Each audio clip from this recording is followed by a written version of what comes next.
आप सबको जय मसीह की। आज हम बात करेंगे यीशु मसीह की एक सबसे महत्वपूर्ण आज्ञा, और वो आज्ञा अगर हम और आप मानते हैं तो हम यीशु मसीह के बेटा बेटी हैं। और वो आज्ञा कहती है कि कौन यीशु का चेला बन सकता है। इस पृथ्वी पर वो व्यक्ति जो यीशु मसीह को अपनाता है और यीशु मसीह के नाम का बपतिस्मा लेता है और उनकी शिक्षा में बना रहता है, वो यीशु का चेला बन सकता है। लेकिन जब आप इस संसार में यीशु मसीह को अपना लेते हैं, ठीक है, और उसके बाद आप जिस संस्था से जुड़ते हैं, उसके बाद जब जिस संस्था से आप जुड़ते हैं और उसके बाद जब आपको शिक्षा मिलती है, तो जो पास्टर आपके साथ मिलकर के जो परमेश्वर के आराधना स्तुति महिमा करते हैं, उसके साथ साथ वो आपको क्या सिखा रहा है। अगर वो आपको कुछ सिखा रहा है तो लिखा है कि जिसको चेला बनाया गया हो, इस संसार में जिसको चेला बनाया गया हो वही दूसरों को चेला बना सकता है, क्योंकि यीशु मसीह ने इस संसार में चेले बनाए थे और चेलों को आज्ञा दी थी कि तुम जाओ सारी जातियों के लोगों को चेला बनाओ। लेकिन आज हम जब मसीह समाज में देखते हैं तो चेला तो नहीं, लेकिन चर्च का मेंबर जरूर बनाते हैं, और बहुत से ऐसे पास्टर हैं जो गलत शिक्षा दे रहे हैं।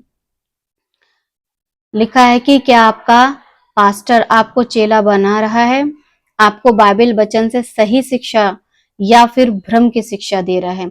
अब दो प्रकार की शिक्षाएं संसार में चल रही हैं।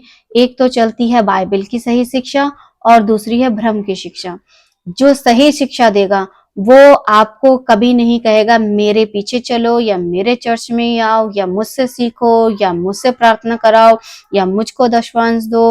वो ये नहीं बोलेगा कि आप गड़बड़ वाली भाषा बोलो, वो आपको नहीं कहेगा किसी प्रकार की भ्रम की बातों को, वो शरीर और शरीर की बातों पर मन लगाने को नहीं कहेगा। क्योंकि इस दुनिया में जब बहुत से लोग यीशु मसीह को अपनाते हैं और यीशु मसीह के पास जब आते हैं तो वो उनका ये मन में उनका ये भ्रम रहता है कि जब मैं यीशु के पास आ गया हूं तो अब मेरी सारी बीमारियां चली जाएंगी, सारा कर्जा चला जाएगा, सारी तकलीफें चली जाएंगी। लेकिन वो ये बात भूल जाते हैं कि ये सिक्के का एक पहलू है। दूसरा पहलू ये कहता है कि पहले परमेश्वर के राज्य और धर्म की खोज करो। परमेश्वर के राज्य और धर्म की खोज तो नहीं कराते हैं, लेकिन आपको बहुत सी ऐसी बातें सुना करके आपका पास्टर आपको क्या खिला रहा है? कचरा। आपको परमेश्वर के वचन से समझना होगा कि कहीं आपका पास्टर आपको कचरा तो नहीं खिला रहा है। बाइबल के अनुसार लिखा हुआ है लूका 14:26 में, यदि कोई मेरे पास आए और अपने पिता और माता और पत्नी और बच्चों और भाइयों और बहनों वरन अपने प्राण को भी अप्रिय ना जाने, तो वह मेरा चेला नहीं हो सकता।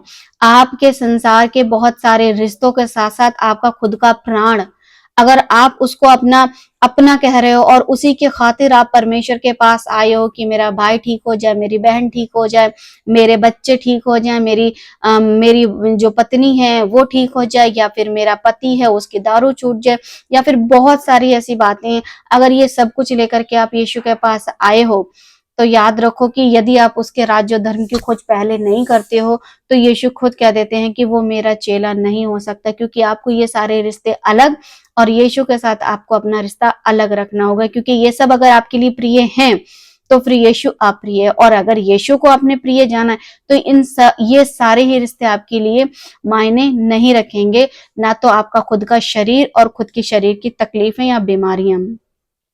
लिखा है आगे लूका 14:27, और जो कोई अपना क्रूस ना उठाए वह मेरे पीछे ना आए वह भी मेरा चेला नहीं हो सकता।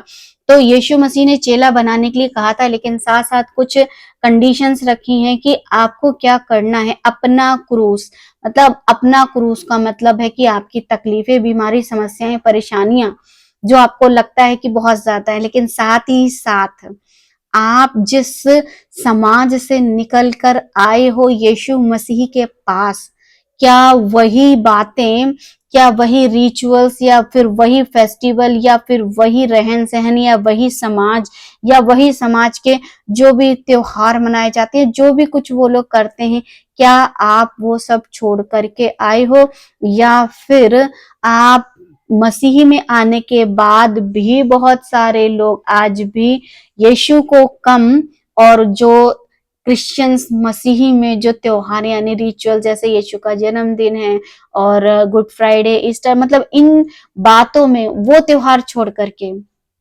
यहाँ पर चले आते हैं। वो क्या कहते हैं, जगहों पर जहाँ तीर्थ स्थान पे जाया करते थे वो छोड़ कर यहाँ आते हैं। फिर यहाँ पर भी वो तीर्थ स्थान ढूंढते फिरते हैं कि कहाँ जाएं, कौन से चर्च में जाएं जहाँ हमारी मन्नतें पूरी हो सके।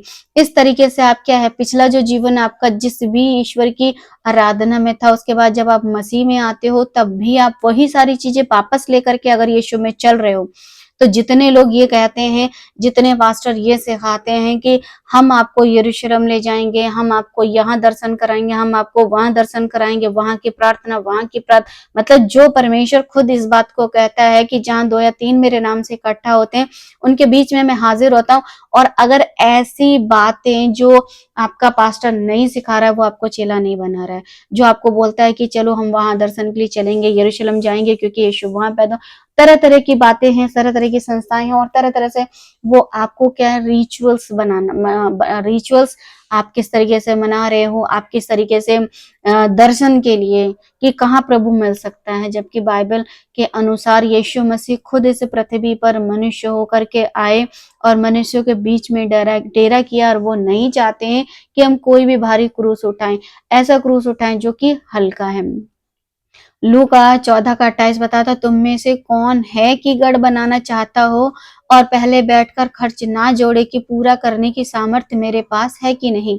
यीशु मसीह अपने चेलों को एक उदाहरण के तौर पर समझाते हैं कि जब कोई मनुष्य कुछ घर मकान कुछ बनाना चाहता है तो उससे पहले वो पूरा बाकायदा पूरा का पूरा अपना बजट तैयार करके रखता है। तो जब आप यीशु मसीह में आए हो और आपको चेला बनना है तो आपको भी पूरा एक बजट तैयार करके रखना है कि मैं कौन से चर्च जा रहा हूँ, मेरा पास्टर मुझे क्या सिखा रहा है, क्या वो बाइबल से जुड़ी ही बातें ही बता रहा है या फिर मुझे वो ऐसी बातें बता रहा है जिनको अगर मैं अपना भी लूं उसके बाद भी कोई फायदा नहीं, क्योंकि इससे पहले भी मैं जिस ईश्वर की आराधना करता था, जहां से जुड़ा था, जिन लोगों के पास जाता था, वो भी मुझे ऐसे सिखाते थे। अगर मैं यही सब वापस कर रहा हूँ तो फिर मुझे सोचना होगा कि क्या ये व्यक्ति मुझे चेला बना रहा है या फिर मैं एक अंधकार से निकल करके दूसरे अंधकार में आ गया हूँ, या फिर कहें तो मैं बेल से उतर के बबूल पे टंग गया हूँ। यानी परमेश्वर की शिक्षा में आपको चेला बनाना है और चेला बनना है। यदि कोई सेवक ऐसा नहीं करता है तो ये गलत है। और यदि कोई ऐसा व्यक्ति ये सोच रहा है कि मैं सिर्फ एक ईसाई बनकर के जीवन जी लूं और चेला ना बनूं, तो वो ये ध्यान रखे कि यीशु के वो योग्य नहीं है। लिखा है आगे 29 में, कहीं ऐसा ना हो कि जब नींव डालकर तैयार ना कर सके तो सब देखने वाले ये कहकर उसका उपहास करेंगे। क्योंकि बहुत से ऐसे लोग हैं जो यीशु मसीह को अपना तो लेते हैं लेकिन कुछ कंडीशन ऐसी आती हैं जब उनके घर में शादी ब्याह होते हैं तो फिर वो वही अपने जो पिछले जीवन में जैसा वो चल रहे थे, जैसी वो आस्था रख रहे थे और जैसे वो अपने जीवन काल को चला रहे थे, फिर वो अपने जीवन में उसी प्रकार के शादी ब्याह जब होते हैं तो नजर आ जाता है कि वो कौन सी जाति से या कौन से धर्म, कौन से समुदाय से निकल के आए, क्योंकि वो सारी बातें फिर वो रिपीट करते हैं। वो सही तरीके से ना तो परमेश्वर यीशु मसीह के हो पाते हैं और ना ही संसार के। या तो पूरी रीति से संसार में आ जाओ या तो फिर पूरी रीति से परमेश्वर में आ जाओ, क्योंकि वो अपने अंदर परमेश्वर की वचन की नींव को सही से पनपने नहीं देते हैं। जिस संसार से आते हैं उसी संसार की बातें साथ लेकर के आते हैं। यह आगे 30वीं आयत बताती कि यह मनुष्य बनाने तो लगा पर तैयार ना कर सका।